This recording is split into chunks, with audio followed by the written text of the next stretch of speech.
নমস্কাৰ বন্ধুসকল, আমাৰ নৱগ্ৰহ এষ্ট্ৰলজিকেল চেণ্টাৰলৈ আপোনালোকক স্বাগতম জনাইছোঁ। আৰু এই নতুন ইংৰাজী বছৰ 2025 চনটোৰ আন্তৰিক শুভকামনা জ্ঞাপন কৰিছোঁ। এই নতুন বছৰটো আপোনাৰ সকলো দিশতে সুখ সমৃদ্ধি আৰু সফলতাৰে পৰিপূৰ্ণ হওক। আপোনাৰ স্বাস্থ্য, কৰ্ম, ব্যৱসায়, প্ৰেম, শিক্ষা, বিবাহ, পাৰিবাৰিক আদি সকলো দিশতে ধন সম্পদেৰে ভৰপূৰ এটা সফলতম বছৰ হওক। আপুনি চাই আছে ইংৰাজী নতুন বছৰ 2025 চনৰ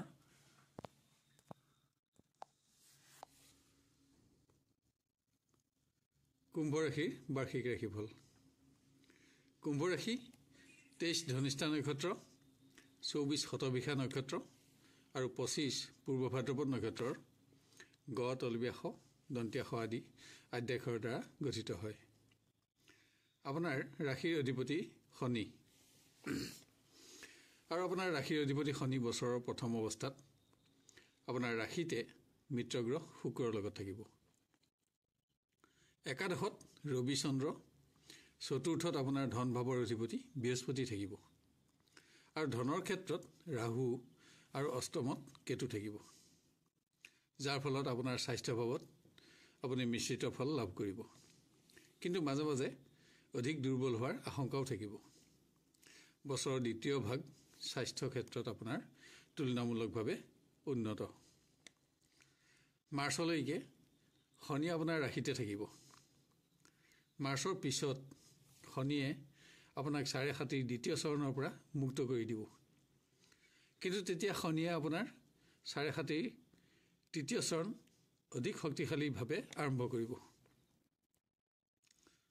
কুম্ভ ৰাশিৰ ব্যক্তিৰ বাবে 7.5 তৃতীয় চৰণ অধিক দুৰ্বল।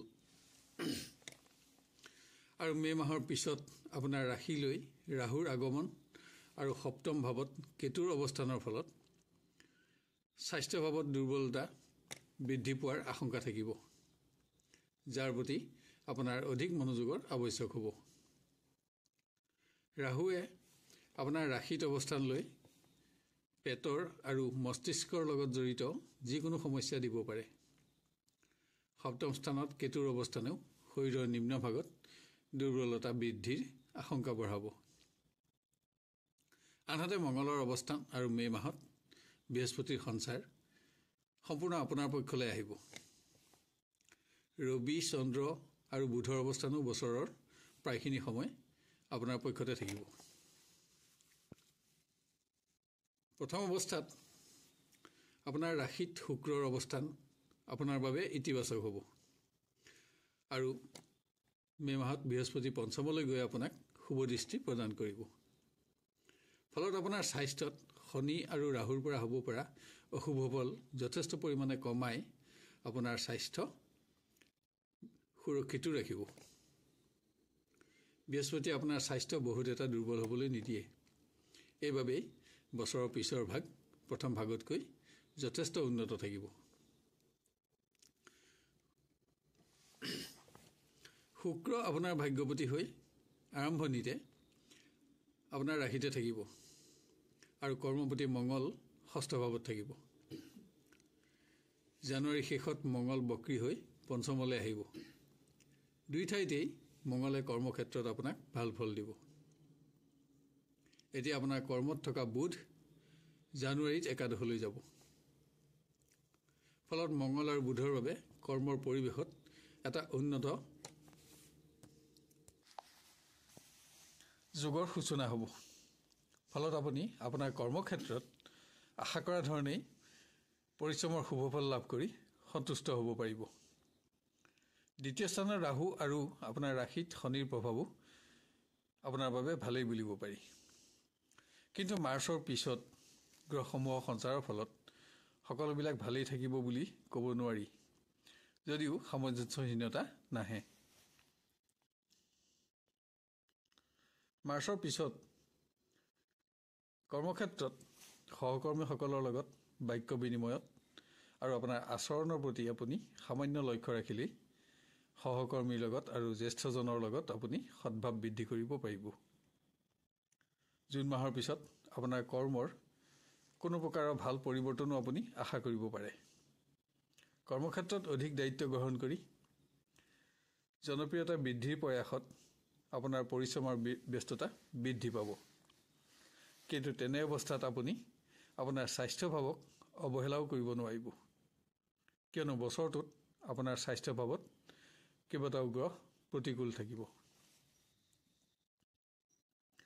এনে সাধাৰণ ক্ষেত্ৰসমূহলৈ মনোযোগ বৃদ্ধি কৰিব পাৰিলেই এই বছৰ কৰ্মক্ষেত্ৰৰ পৰিৱেশ আপুনি আগতকৈ যথেষ্ট উন্নত কৰি সুখী হ'ব পাৰিব।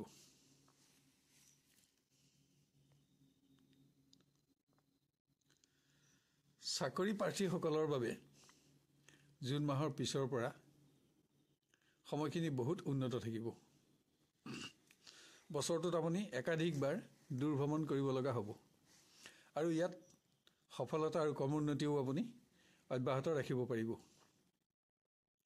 জুন মাহৰ পৰা আপোনাৰ ভাগ্যলৈ বৃহস্পতিৰ শুভ দৃষ্টি বৃদ্ধি পাব আৰু আপোনাৰ ভাগ্যপতি শুক্ৰ বছৰৰ সৰহখিনি সময় আপোনাৰ সহযোগত থাকিব। ফলত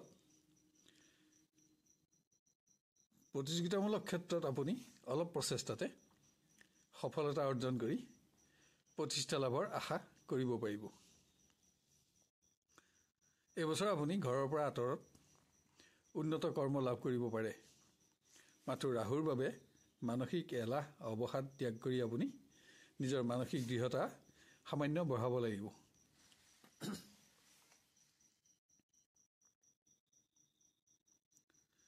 বৃহস্পতিৰ বৰ্তমান অৱস্থান ভাল নহ'লেও মে' মাহৰ পিছত শিক্ষাৰ ক্ষেত্ৰলৈ আহি শিক্ষাৰ সকলো দিশতে আপোনাক সহযোগ দিব।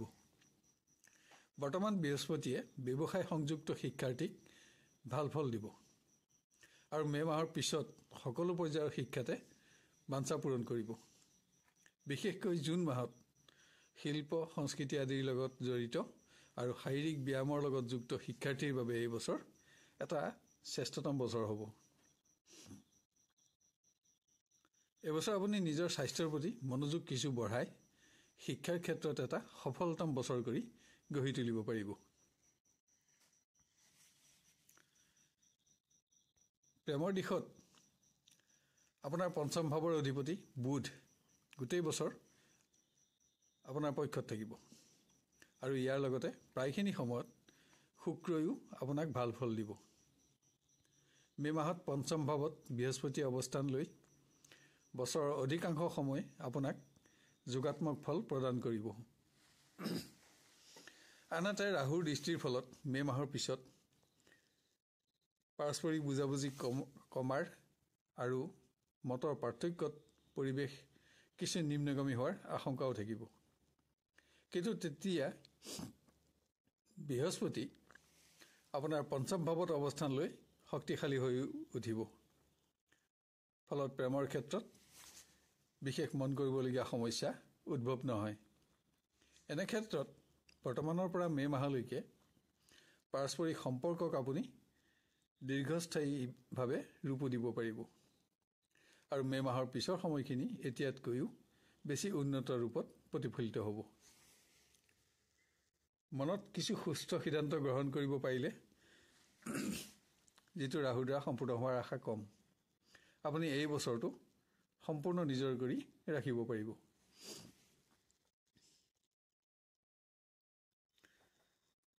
বিবাহিতসকলৰ বাবে মে' মাহলৈকে পৰিৱেশ সামান্য দুৰ্বল হ'ব পাৰে, হ'লেও আপোনাৰ অনুকূলেই থাকিব বুলি ক'ব পাৰি। কিন্তু বছৰৰ দ্বিতীয় অংশ অধিক উন্নত হ'ব। মে' মাহৰ পিছত আপোনাৰ ৰাশিত ৰাহু অৱস্থিত হৈ সপ্তম ভাৱলৈ দৃষ্টি কৰিব আৰু আপোনাৰ সপ্তমত থাকিব কেতু। ফলত জুন মাহটোত বিবাহিত ব্যক্তিৰ পৰিৱেশত কিছু অবাঞ্ছিত বিসংগতি আহিব পাৰে। তেতিয়া ভুল বুজাবুজি নহ'বৰ বাবে আপুনি সামান্য যত্ন কৰিলেই পৰিৱেশত আপোনাৰ নিয়ন্ত্ৰণ বৃদ্ধি কৰিব পাৰিব। পাৰিবাৰিক ক্ষেত্ৰত মে' মাহলৈকে ৰাহুৰ প্ৰভাৱ দ্বিতীয় স্থানত অব্যাহত থাকিব। ইয়াৰ প্ৰভাৱত পাৰিবাৰিকত সদস্যসমূহৰ মাজত অনৈক্যতাৰ আশংকা কিছু আহিব পাৰে।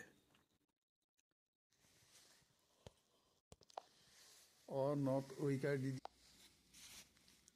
আনহাতে মে' মাহৰ পিছত ৰাহুৰ প্ৰভাৱ আপোনাৰ দ্বিতীয় স্থানত নাথাকিব, কিন্তু তেতিয়া প্ৰথম স্থানত বৃদ্ধি পাব আৰু তেতিয়া দ্বিতীয় স্থানত শনিৰ প্ৰভাৱ বাঢ়িব।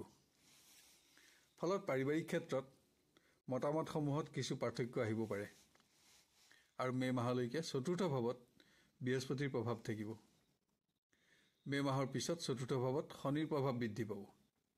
ফলত পাৰিবাৰিক পৰিৱেশ নিয়ন্ত্ৰণত ৰাখিবলৈ আপুনি নিজৰ আচৰণ আৰু বাক্য প্ৰয়োগৰ ক্ষেত্ৰত কিছু সাৱধানতা ল'ব লাগিব।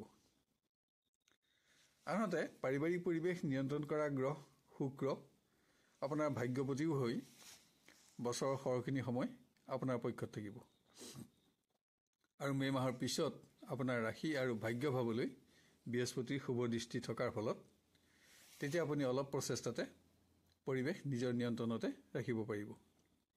মাথো মে' মাহলৈকে সময়খিনি আপুনি কিছু সাৱধানতা ল'লেই হ'ল।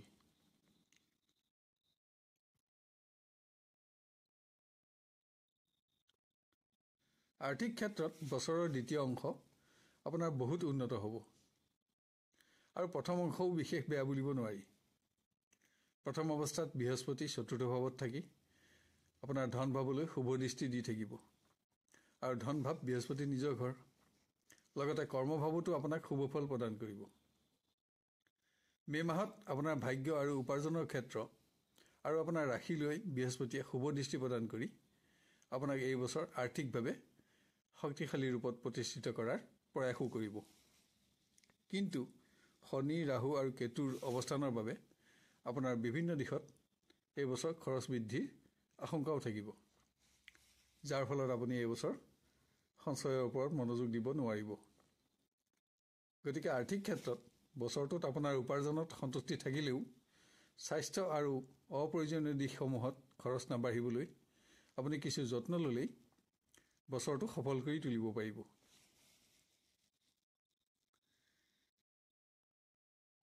এইবছৰ আপুনি ভূমি, বাহন আদি যিকোনো সম্পদ ক্ৰয়ৰ ক্ষেত্ৰত কিছু সাৱধানতা ল'ব লাগিব। জুন মাহৰ পৰা বৃহস্পতিৰ প্ৰভাৱত সম্পত্তি ক্ৰয়ৰ একাধিক সুযোগো আপোনাৰ হাতলৈ আহিব। তথাপিও শনি আৰু ৰাহুৰ বাবে সন্দেহজনক ক্ষেত্ৰত ধন বিনিয়োগ নহ'বলৈ আপুনি অধিক সাৱধানতাও ল'ব লাগিব। যদি সকলো দিশ চালি জাৰি চাই যান বাহন বা ভূমি আদি ক্ৰয় কৰিব পাৰে, তেতিয়া আপুনি সফল হ'ব পাৰিব। কিয়নো বৃহস্পতি আৰু শুক্ৰ দুয়োটা ভাল গ্ৰহে আপোনাক এটা সুস্থ সিদ্ধান্ত গ্ৰহণ কৰাত বছৰটোত সহযোগিতাও দিব। এইবছৰ সকলো দিশতে শুভফল বাঢ়িবলৈ আপুনি প্ৰত্যেক মাহত এবাৰকৈ হ'লেও শনি মন্দিৰ দৰ্শন কৰিব। পুনৰ আপোনাক নতুন বছৰৰ আন্তৰিক শুভকামনা জ্ঞাপন কৰিছোঁ। নতুন ইংৰাজী বছৰটো আপোনাৰ সুখ সমৃদ্ধি আৰু সন্তুষ্টিৰে ভৰপূৰ হওক। ধন্যবাদ।